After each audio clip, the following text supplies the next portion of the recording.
این سیگنال موقعی شما درسته که توی روند نرم و عادی اقتصادی داری جلو میری. یعنی چی؟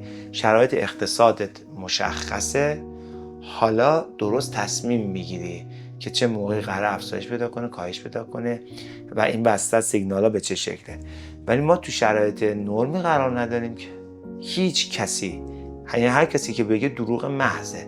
الان هیچ کسی حتی نمیدونه که فردا صبح چه اتفاقی قراره بیفته. بعد از این الان کی خبر داره مذاکرات چی خواهد شد؟ طرفین مذاکرات هم خبر ندارن.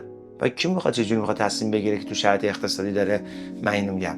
بله دیدم، هممون دیدیم تبلیغاتشونو.